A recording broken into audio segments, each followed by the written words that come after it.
Eu queria fazer até uma pergunta, aproveitar isso, ô professor Sérgio, e fazer uma pergunta básica, mas são várias perguntas numa só, que é a questão do petróleo. A questão do petróleo, beleza. A gente está vendo a guerra aí da Rússia, que a Rússia tem uma... gás natural. Ali eles são grandes produtores de gás. E aí teve a briga, teve a guerra, e todo mundo ficou meio refém da Rússia, a Europa, assim, aí fica aquele embate, porque a Rússia tem uma espécie de monopólio, e aí tem a turma querendo ter o próprio petróleo. Qual a importância do petróleo para um país você ter a tua reserva de petróleo, e como você analisa a importância do petróleo nessa guerra da Polônia e da Rússia? Cara, é assim, primeiro... Pergunta longa, hein? Primeiro que você... Pergunta boa. Achei que você ia perguntar de material escuro. Você ter as suas reservas, isso aí é fundamental, né? A gente vê que tem vários países. Você vê, né? A Arábia, a própria Venezuela aqui, né, cara? Sim. Que é um dos maiores produtores de petróleo do mundo, né? E ela tem uma força e tudo mais por conta do petróleo.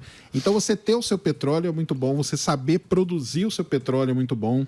Você ter tecnologia e, se por acaso você conseguir ainda exportar o petróleo, aí é melhor ainda. Que é o que acontece com os países ali do Oriente Médio, né? Então, a Arábia Saudita e tudo mais. A Rússia, cara, pouca gente, é um negócio interessante que até começar essa guerra não era muita gente que sabia disso.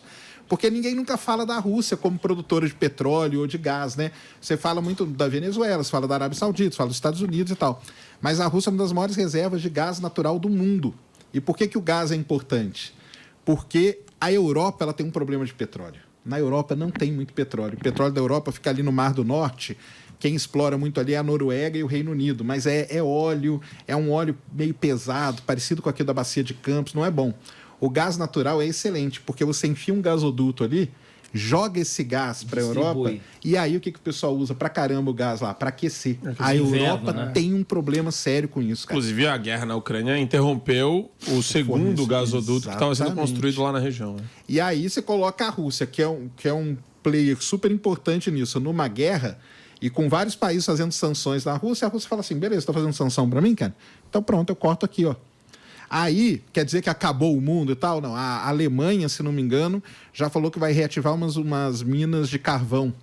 Porque o carvão... Ligar as termoelétricas de novo. Isso, ligar as termoelétricas, que é carvão, você queima, só que é muito mais poluente, aí dá todo aquele... Aí começa uma série de outros problemas que vão entrar nessa equação.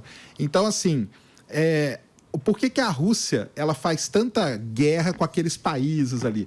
Porque ela precisa muito escoar toda essa produção. E a tal da Ucrânia, né, ela está numa posição muito estratégica. Então ela já pegou ali aquele pedacinho da Crimeia, que a gente chama, né, que é justamente para passar as coisas, e a Ucrânia é um outro ponto também para passar escoar essa produção.